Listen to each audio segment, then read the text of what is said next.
Hi everyone, welcome to Arpita Sharma classes. I am Preeti Singh, your educator, and today we will be studying public distribution system for your upcoming UPSC prelims examination. The PDF of this lecture will be uploaded on our Telegram channel, Simplifying UPSC with Ease, and the link is given below in the description box. So before we begin, here's a small announcement, dear students. Unacademy Combat is a battle to challenge thousands of learners and get exciting rewards and prizes. It is the India's biggest fortnight competition for UPSC CSC. Extensive quizzes with 6 rounds of 10 questions, each from economy, polity, environment, science and technology, geography and history. The questions are created by Unacademy best UPSC CSC educators. You will see a real-time leaderboard after every question to instantly know the answers you got right and know where you stand among others learners in India. Detailed video solutions after every context so that you will get it right the next time. Don't miss this opportunity. Hurry up and enroll now. Now question arises, how to enroll in the quizzes for free. First of all, download the Unacademy Learning app, sign in or register yourself and select the goal as UPSC CSC and click on the link and enroll now. When promoted, click on the code ARPITA10 to activate your free plan. So now moving towards our topic, that is public distribution system in India. आज का जो हमारा topic है वो है public distribution system, that is PDS in India. इसके बारे में हम लोग डिटेल में जानेंगे कि ये क्या है, इसका इवोल्यूशन कैसे हुआ, इसके फंक्शंस क्या है, इसके ऑब्जेक्टिव क्या है, इसके लिमिटेशन क्या है. देन हम लोग वे फॉरवर्ड में भी बहुत सी चीज़ें देखेंगे. अगर सिंपली बात करें पब्लिक डिस्ट्रीब्यूशन सिस्टम होता क्या है, तो ये एक तरह का ऐसा सिस्टम है गवर्नमेंट का जहाँ पे हमारा जो एफसीआई है वो फूड को खरीद के उसको रखता है, फिर उसको राशन शॉप्स पे देता है और राशन शॉप्स पे जो गरीब लोग हैं हमारे सोसाइटी के वो बाई करते हैं. तो एक यहाँ पे देख रहा है कि जो फार्मर्स हैं वो क्या कर रहे हैं, अपने फूड को गवर्नमेंट के पास सेल कर रहे हैं. गवर्नमेंट क्या कर रही है, उसको फिर दे रही है हमारे राशन शॉप्स के पास, और राशन शॉप्स वाले क्या कर रहे हैं, जो पुअर सेक्शन है हमारी सोसाइटी के, उन लोगों को दे रही है. तो यहाँ पे एक सिस्टम फॉर्म हो रहा है, that system is known as public distribution system. और हमें पता है राशन शॉप्स क्या होता है, बेसिकली दे आर एकदम बोल सकते हैं ये ऐसे शॉप्स है जहाँ पे बहुत ही लो कॉस्ट में जो गवर्नमेंट प्राइस फिक्स करती है उसी प्राइस पे जो लोग होते हैं वहाँ से फूड ग्रेन्स ले जाते हैं. अभी हर लोकेलिटीज में, हर विलेज, हर टाउन्स में हमें दिखता है राशन शॉप्स. जैसे कि अगर किसी आप वार्ड में रह रहे तो आपको पता चलेगा उस वार्ड में अलग राशन शॉप्स है, हर वार्ड में अलग अलग राशन शॉप्स होते हैं और वहाँ पे अलग अलग तरह के लोग आते हैं. मीन्स कुछ ऐसे लोग होते हैं जिस राशन कार्ड्स भी हमारे 3 तरह के आते हैं, तो कुछ लोग ऐसे होंगे जिनकी राशन कार्ड्स अलग होगी, तो उनको जो अमाउंट मिलेगा फूड ग्रेन्स का वो अलग मिलेगा. मतलब उनको जैसे कि अगर एक ऐसा मतलब 3 आदमी आते हैं तो 3 आदमी का अलग अलग अगर राशन कार्ड है तो उन तीनों की जो फूड ग्रेन्स अमाउंट होगा फूड ग्रेन्स का, तो किसी को 3 kg मिलेगा, किसी को 5 kg मिलेगा, किसी को 7 kg मिलेगा. वाई? बिकॉज उन लोग का जो कार्ड है वो उनके पॉवर्टी लाइन के बेसिस पे बनाया गया है कि वो कहाँ किस के अंदर जाएंगे. तो अगर आप इंडिया के कंटेक्स्ट में देखते हैं तो आप ऑब्जर्व करेंगे कि ऑलमोस्ट 5.5 लाख राशन कार्ड्स अभी हमारे कंट्री में हैं. और ये जो राशन कार्ड्स होते हैं इनको क्या बोलते हैं, fair price shop. Why? Because यहाँ पे जो प्राइस गवर्नमेंट फिक्स करती है उसी प्राइस से जो भी वहाँ के ऑनर होते हैं राशन शॉप्स के, वो उसी अमाउंट पे वहाँ के फूड ग्रेन्स को सेल करते हैं. जैसे कि अगर राशन शॉप्स जो होते हैं उसमें बेसिकली कुछ ऐसे फूड ग्रेन्स हैं जो बहुत ही इंपॉर्टेंट होते हैं और वो सेल होता है. जैसे कि फूड ग्रेन्स में कौन आ जाता है, शुगर आ जाता है, किरोसिन ऑयल आ जाते हैं, व्हीट आ जाता है, राइस आ जाता है. ये सारी जो है इंपॉर्टेंट हमारे फूड ग्रेन्स हैं जो राशन शॉप्स पे सेल किया जाता है. अब मैंने एक आपको टर्म यूज किया राशन कार्ड्स. राशन शॉप्स पे राशन कार्ड्स होते हैं, जिस राशन कार्ड्स को आप लेके जाते हैं तो वहाँ से आपको फूड ग्रेन्स मिलते हैं. तो ये राशन कार्ड्स जो होते हैं ये बेसिकली 3 टाइप्स के होते हैं. पहला जो होता है वो होता है अंत्योदय कार्ड्स, दूसरा बीपीएल कार्ड्स एंड तीसरा जो है एपीएल कार्ड्स. तो इसमें सबसे ज़्यादा बेनिफिट्स जो होता है वो होता है हमारे अंत्योदय कार्ड्स वाले लोगों को, बिकॉज वो जो होते हैं दे आर वेरी पुअर. और ये सबसे जो पुअरेस्ट सेक्शन के सोसाइटी के जो लोग होते हैं वो इसके अंदर आते हैं और उनकी जो भी चावल की मात्रा है वो ज़्यादा मिलेगी. दूसरा जो हमारा होता है बीपीएल कार्ड्स वाले लोग. ये जो बीपीएल कार्ड्स वाले लोग होते हैं उनकी ये उस टाइप के लोग होते हैं जिनकी जो कि पॉवर्टी लाइन के नीचे आते हैं. और एपीएल होते हैं other than both of this two. इन दोनों को छोड़ के बाकी जो भी होते हैं अपर क्लास वाले, they comes under APL cards. तो इनको जो आपको राइस और जो भी इनको चावल दाल मिलता है वो उनकी मात्रा जो होती है कम होती है। अगर इसको 7 kg पहले वाले को मिल रहा है तो इसको 5 kg मिलेगा और इसको 3 kg मिलता है। तो ये हमारा छोटा सा इंट्रोडक्शन होता है कि कैसे हमारे यहाँ जो फूड ग्रेन्स है वो डिस्ट्रीब्यूट होते हैं among forest sections of the society.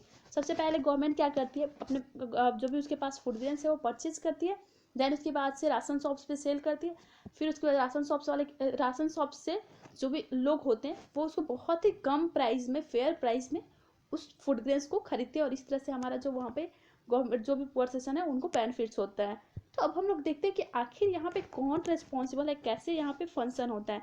तो बेसिकली यहाँ पे सेंटर और स्टेट दोनों मिल के ही ये काम करते हैं। मतलब सेंटर का फंक्शन हमारे पीडीएस सिस्टम में दूसरा, पीडीएस में दूसरा है, वाइल हमारा स्टेट का जो फंक्शन है वो दूसरा है। जैसे कि सेंटर के अगर फंक्शन की बात करें तो ये इसमें फंक्शन हमारा आता है, 4 फंक्शंस होता है। सबसे पहला क्या होता है कि जो हमारा एफसीआई है, that is food corporation of India, इसके बारे में हम लोग देखेंगे कि आखिर ये होता क्या है। तो वो क्या करता है, सबसे पहले प्रोक्योरमेंट करता है, फिर प्रोक्योरमेंट करने के बाद वो क्या करेंगे, स्टोरेज में जब हमारा बफर स्टॉक होता है वहाँ पर ले जाके वो लोग स्टोर करते हैं। उसके बाद से और जब हमारा टाइम आता है, जब उन्हें लगता है कि ऐसा प्रॉब्लम आया कि अब हमें डिस्ट्रीब्यूट करना चाहिए, हर मंथली टाइम पे वो लोग ट्रांसपोर्टेशन करते हैं। मतलब वो लोग क्या करेंगे कि हर स्टेट में जो भी ग्रेन्स है उसको डिस्ट्रीब्यूट करेंगे और उसके बाद से बल्क एलोकेशन होगा उस फूड ग्रेन्स का हर स्टेट में। और ये हमारा यहाँ तक फंक्शन खत्म हो जाता है, मतलब स्टेट तक वो छोड़ देता है, ट्रांसपोर्टेशन का उसका काम खत्म हो गया। दूसरा जो हमारा स्टेट का रिस्पॉन्सिबिलिटी आता है वो क्या करता है कि जितने भी स्टेट्स में एलोकेशन हुए हैं हमारे फूड ग्रेन्स का, उसको वहाँ पे उसके बाद से वो लोग ये फाइंड करते हैं कि कौन कौन से लोग जो है वो एलिजिबल है इसके लिए। मतलब जो भी वहाँ पे फूड ग्रेन्स आ रहे हैं हमारे फ्री राशन शॉप्स पे या फेयर प्राइस शॉप्स पे, उस पे देख के वो लोग डिसाइड करते हैं कि कितने लोगों को कैसे राशन शॉप्स देना, कैसे वहाँ पे जो भी उनके फूड ग्रेन्स है वो डिस्ट्रीब्यूट करना है। साथ साथ वो लोग क्या करते हैं, राशन कार्ड्स को भी इशू कौन करता है, हमारा स्टेट गवर्नमेंट, ना कि सेंट्रल गवर्नमेंट। सेंट्रल जो गवर्नमेंट है उसका फंक्शन सिर्फ यहीं तक है कि वो प्रोक्योर करेगा, स्टोरेज करेगा, ट्रांसपोर्ट करके गवर्नमेंट तक, जो स्टेट गवर्नमेंट है वहाँ तक पहुँचा देगा। बाकी जो है कि आइडेंटिफिकेशन करना एलिजिबल फैमिली का, साथ साथ राशन कार्ड्स को इशू करना और बाद में सुपरविजन करना हमारे जो भी हमारे एफपीएस है, that is fair price shops, और हमारा राशन शॉप्स, उनके फंक्शनिंग को सुपरविजन करना। ये फंक्शन किसका, हमारे स्टेट गवर्नमेंट का। तो ये दोनों मिलके हमारे जो पीडीएस है उसमें बहुत इंपॉर्टेंट रोल प्ले करते हैं और दोनों का रोल हमें पता चल गया।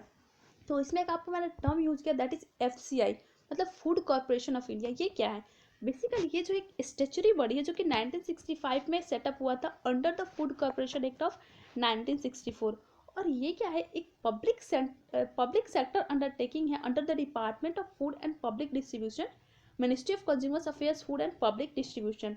सो इसके अंदर ही हमारा पीडीएस भी आता है। अब आता है कि आखिर क्यों ज़रूरत पड़ी हमें फूड कॉर्पोरेशन ऑफ इंडिया की, क्योंकि हमें पता है फूड कॉर्पोरेशन के अंदर ही हमारा पीडीएस भी है।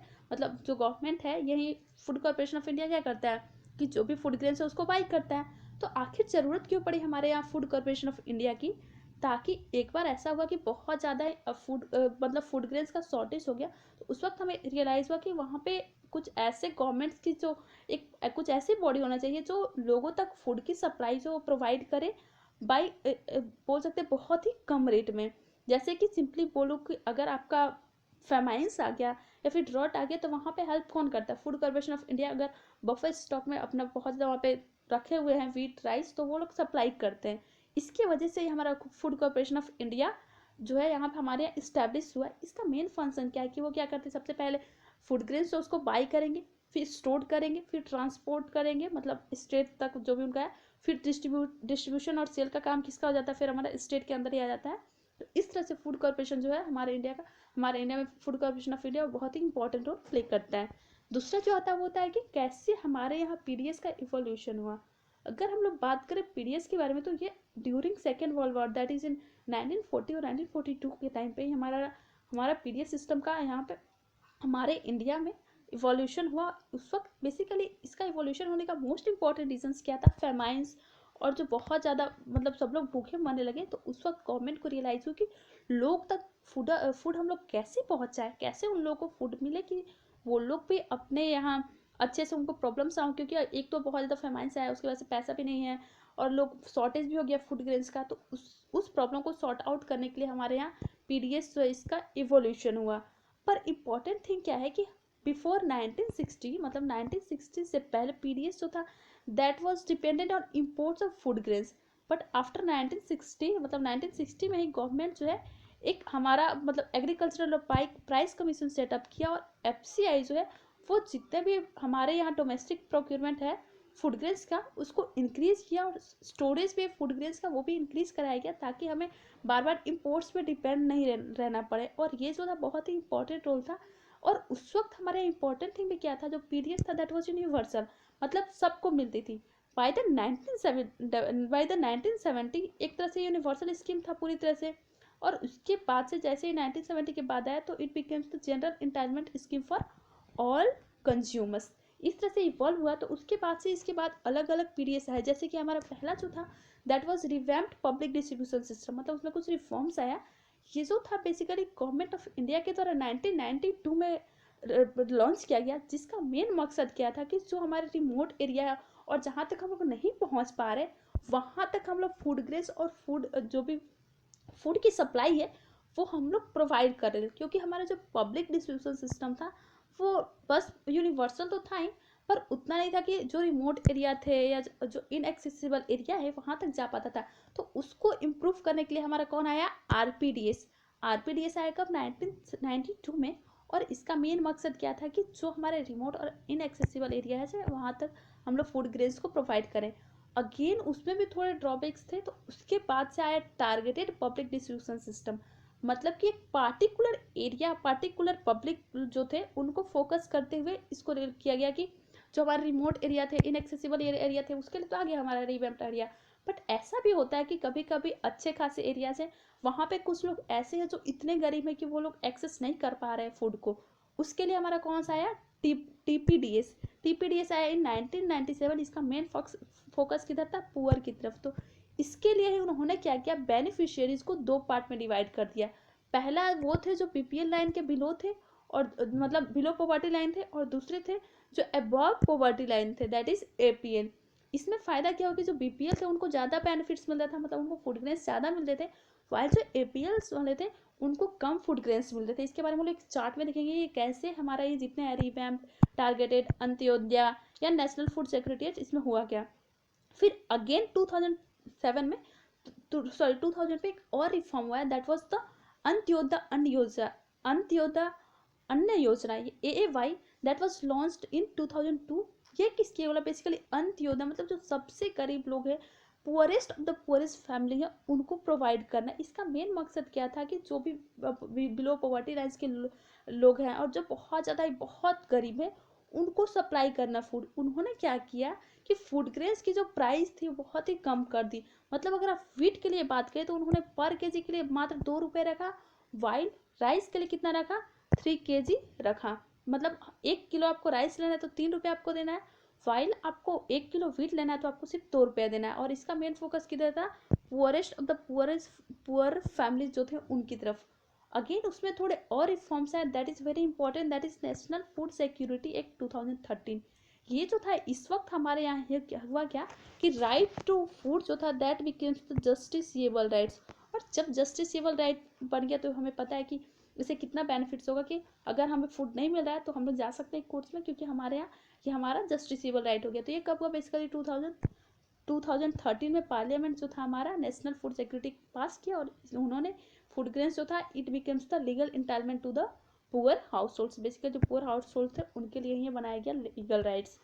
ये इसको अगर वो चार्ट में देखें तो सिंपली आप समझ सकते हैं कि कुछ इंपॉर्टेंट उसके फीचर्स तो हैं। तो सबसे पहले आपको मैंने क्या बताया कि 1992 तक हमारा कौन सा एग्जिस्ट करता था, पीडीएस। पीडीएस के बाद थोड़ा और उसमें रिफॉर्म्स आया that was revamped public distribution system. फिर उसके बाद से तीसरा हमारा आया दैट इज टीबीटीएस, फिर एएवाई, फिर एपीएस, ऐसे करके हमारा अलग अलग आया। तो इसमें है क्या कि इसमें सारे आपको कि उनका टारगेट क्या क्या था वो सारा दिया हुआ है। जैसे कि अगर आप सबसे पहले बात करें तो दैट इज नोन एज हमारा PDS that is universal, that for universal. उस वक्त जो हमारी वीट की प्राइस थी और राइस की यहाँ पे दिया हुआ है, वीट की जो प्राइस थी दैट वाज 2.34, वाइल जो राइस की प्राइस थी हमारा 2.89 रुपीज़ थी। वैसे ही हमारा दूसरा जो रिफॉर्म आया दैट बिकम द आरपीडीएस। आरपीडीएस जो था ये बेसिकली किसके लिए था, बैकवर्ड्स ब्लॉक्स थे, मतलब जो रिमोट एरिया है जहाँ पे हम लोग एक्सेस नहीं कर पा रहे हैं उनके लिए था। इसमें क्या था कि जो 20 kg फूड ग्रेन्स है उनको मिलता था अभी लेटेस्ट वॉल्यूम की वजह से, और उनका प्राइस भी देखिए कैसे उनका प्राइस होता वो मतलब 1 किलो उनको चावल लेना है, 1 किलो दाल लेना है, तो उसकी प्राइस क्या होगी। फिर अगेन आया हमारा टीपीडीएस। टीपीडीएस हमारा किसके लिए आया था, टारगेटेड लोगों की तरफ फोकस करने के लिए। पुअर एंड नॉन पुअर जो लगते हैं दैट इज बीपीएल और एपीएल, उन लोगों के लिए आया कि बीपीएल परिवार के जो लोग हैं उनकी वीट की प्राइस इतनी होगी, वाल जो एपीएल होंगे उनके प्राइस की जो हमारे वीट और राइस की जो प्राइस है वो इस तरह से होगी। अगेन एक और चीज आया that is AAY and APS. ये जो था हमारा AAY that was very important because हमारा अन्नपूर्णा अन्न योजना और हमारा अन्नपूर्णा जो था, अन्नपूर्णा अन्न योजना, ये दोनों जो थे, या अंत्योदय अन्न योजना, ये दोनों basically poorest of the poor के लिए थे। और इंडिजेंट सीनियर सिटीजन जो थे उनके लिए था। इसमें भी उनकी जो इम्पोर्टेंट थिंग क्या थी कि जो इंडिजेंट सीनियर सिटीजन थे उनके लिए क्या किया गया 2002 से, जो भी उनके फूड ग्रेस जो मिलती थी वो फ्री ऑफ कॉस्ट हो गई, मतलब उनको वीट और राइस के लिए पैसे नहीं देने पड़ते थे। बट वाइल जो poorest of the poor family के थे उनको वीट और राइस की जो प्राइस थी वो फिक्स कर दी गई, वीट के लिए 2 रुपये और राइस के लिए 3 रुपये। एंड अगेन लास्ट कौन सा है हमारा, नेशनल फूड सिक्योरिटी एक्ट। ये जो नेशनल फूड सिक्योरिटी एक्ट था ये बेसिकली बहुत जो सबसे ज़्यादा फोकस किसकी तरफ किया, हाउस होल्ड्स की जो पुअर हाउस होल्ड्स है उनकी तरफ। उन्होंने क्या बोला कि हर इंसान को ये महीने में मतलब 5 kg उनको चावल मिलना चाहिए। वीट की जो प्राइस उन्होंने की वो किया 2 रुपीज़, वाइल राइस के लिए 3 रुपीज़ और जो बाकी ग्रेन्स होते हैं उनके लिए सिर्फ 1 रुपये। तो इस तरह से आप देख रहे हैं कि कैसे जब हमारा नेशनल फूड सिक्योरिटी है तो यहाँ पे हमारा जो राइट टू फूड था वो जस्टिसिएबल राइट्स बन गया। अब हम लोग देखते हैं कि आखिर ऑब्जेक्टिव क्या है हमारा जो पीडीएस है हमारे यहाँ पब्लिक डिस्ट्रीब्यूशन सिस्टम, इसका ऑब्जेक्टिव क्या है। तो हुआ क्या 1947 के बाद गवर्नमेंट के पास जो 1947 मतलब जैसे हमें इंडिपेंडेंस मिला उसके बाद जो गवर्नमेंट की मेन एम और मेन ऑब्जेक्टिव था वो यही था कि जितने भी हमारे कंट्री में लोग हैं सबको फूड सिक्योरिटी मतलब फूड प्रोवाइड करना, सबके लिए ही मतलब फूड वो अफोर्ड कर पाए, एक्सेसिबल हो और वो लोग अच्छे से उनकी जो डी मतलब उनके जो बेसिक नीड्स है वो फुलफिल हो। तो उसके लिए हमारे यहाँ आया पब्लिक डिस्ट्रीब्यूशन सिस्टम। और पब्लिक डिस्ट्रीब्यूशन सिस्टम किसके द्वारा स्टार्ट किया गया था, under the ministry of consumers affairs food and civil supplies. इसमें क्या है, इसका सबसे पहला इसका ऑब्जेक्टिव बात करें तो ये क्या करता है, it helps to ensure food and nutritional security in India.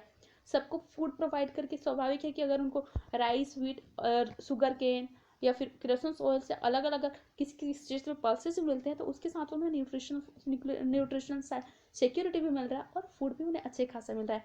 साथ साथ जो हमारा मिनिमम सपोर्ट प्राइस था और जो हमारा प्रोक्यूरमेंट था ये बहुत ही हेल्प किया हमारे फूड ग्रेन प्रोडक्शन को इंक्रीज करने के लिए, क्योंकि फार्मर्स जो थे वो भी मोटिवेट होते थे कि उन्हें अभी सेल करना है गवर्नमेंट को तो उन्हें अच्छा खासा इनकम आएगा, तो वो उनकी प्रोडक्शन भी थी वो उस वजह से इंक्रीज करेगी। साथ साथ क्या, it helps in stabilising the food prices and making them available to the poor at affordable price. मतलब क्या करते हैं कि जो फूड प्राइस है उसको स्टेबलाइज करते हैं और उसके बाद से क्या करेंगे, जो पुअर लोग हैं जो अफोर्ड नहीं कर पा रहे थे वो अब अफोर्ड कर लेंगे, क्योंकि उन्हें पता है कि अगर इतना वो लोग प्राइस फिक्स कर देंगे जितना जो पुअर लोग हैं वो उस प्राइस पे अफोर्ड कर रहे हैं तो सबको न्यूट्रिशन मिलेगा, सबको फूड मिलेगा और कोई भूखे नहीं मरेगा।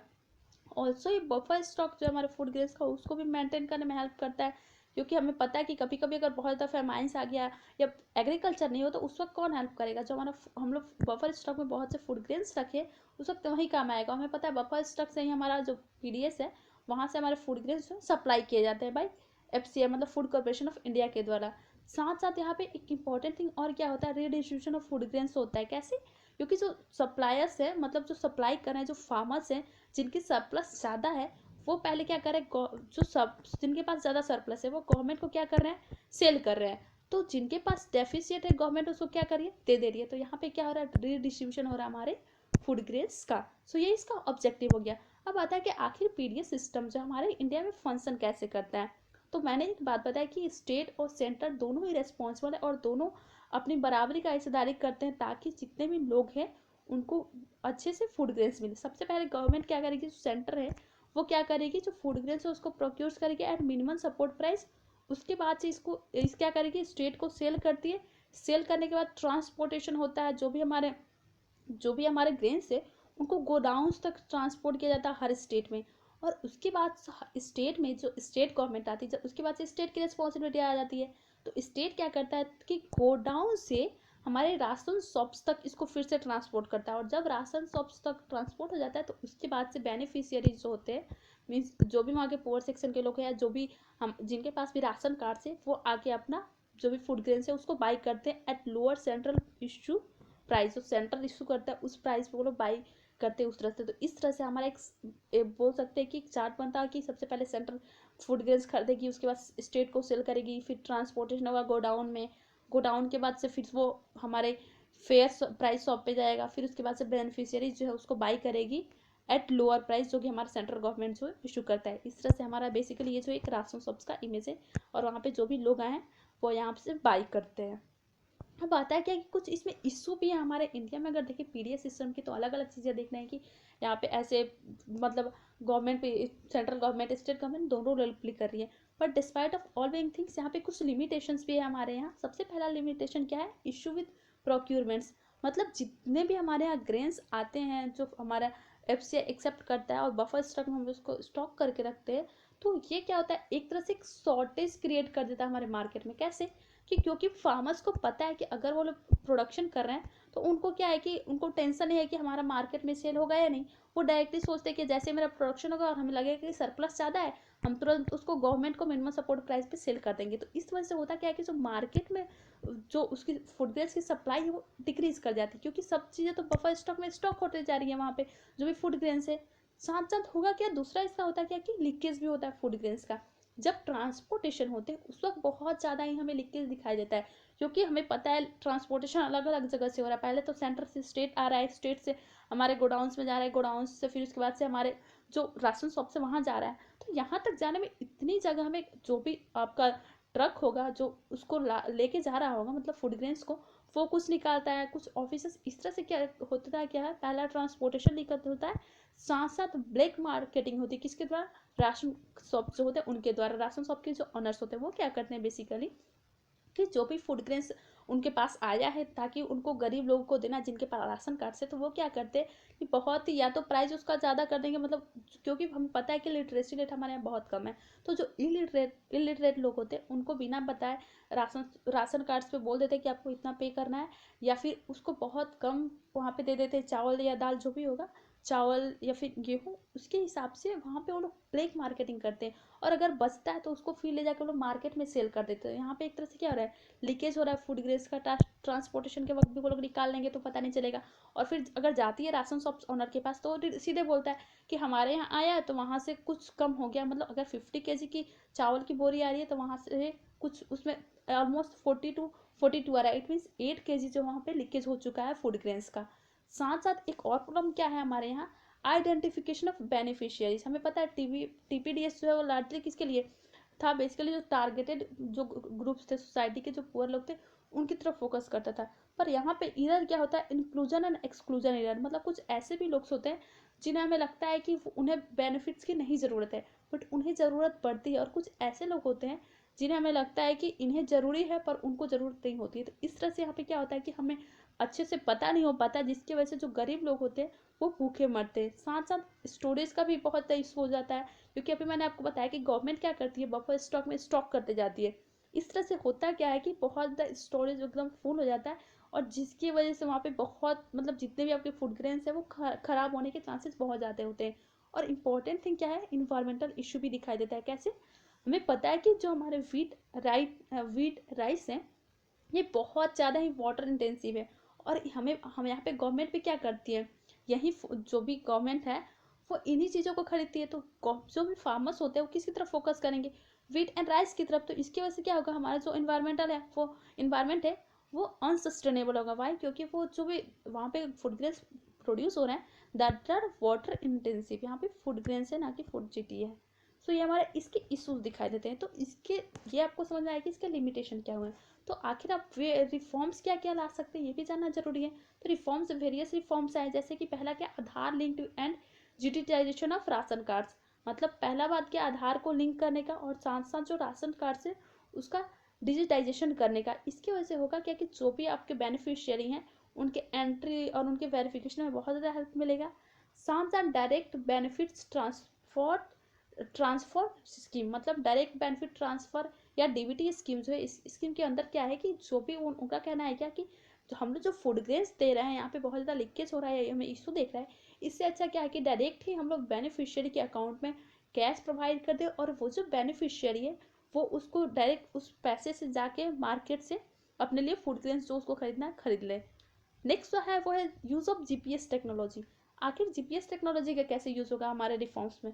पहला क्या कि जो जीपीएस टेक्नोलॉजी है हेल्प करेगा ट्रैक के मूवमेंट को जानने के लिए, ताकि जो ट्रक की मूवमेंट हो रही है वो कहीं डाइवर्ट ना हो और वो लोग फूड ग्रेन्स जो है वो मार्केट में सेल ना करें, क्योंकि उन्हें अगर पता रहेगा कि जीपीएस से लिंक है हमारा ट्रक तो वो लोग कहीं पे भी रुकने की या वहाँ से कुछ उसके डायरेक्शन को डाइवर्ट करा, ये सारी प्रॉब्लम्स वो लोग नहीं अरेंज कर सकते हैं। साथ साथ एसएमएस बेस्ड मॉनिटरिंग, मतलब क्या ये जो सिटीजन्स होते हैं उनको अलाउ करता है कि वो अपने मोबाइल नंबर को रजिस्टर करें और उनके द्वारा हमेशा अलर्ट किया जाएगा, कुछ मैसेज सेंड किया जाएगा कि कब वहाँ पे उनके यहाँ राशन मतलब उनके यहाँ कब फूड्स आ रहा है, फूड ग्रेन्स आ रहे हैं कि वो लोग अब राशन शॉप से जाके ले सकते हैं। साथ साथ अभी रिसेंटली गवर्नमेंट जो है फार्म रिफॉर्म बिल में भी, जो हमारा फार्म बिल आया 2020 में, वहाँ पे भी कुछ रिफॉर्म्स लाए, कुछ लिमिट्स लाए स्टॉक लिमिट में कि अगर 100% इंक्रीज इन रिटेल प्राइस है हमारे हॉर्टिकल्चर में तो वहाँ पे भी स्टॉक लिमिट होगा। साथ में अगर 50% इंक्रीज हो रहा है retail price in non पर्सिबल agricultural food items तो वहाँ पे भी स्टॉक लिमिट होगा। कुछ अभी तुरंत आया है हमारा फार्म बिल में। तो ये हमारा रिफॉर्म्स हो गया। अब आप वे फॉरवर्ड पे क्या लिख सकते हैं? आपको उतना पढ़ने के बाद एक बात तो समझ में आ गया कि पीडीएस जो बहुत ही इंपॉर्टेंट रोल प्ले करता है हमारे यहाँ।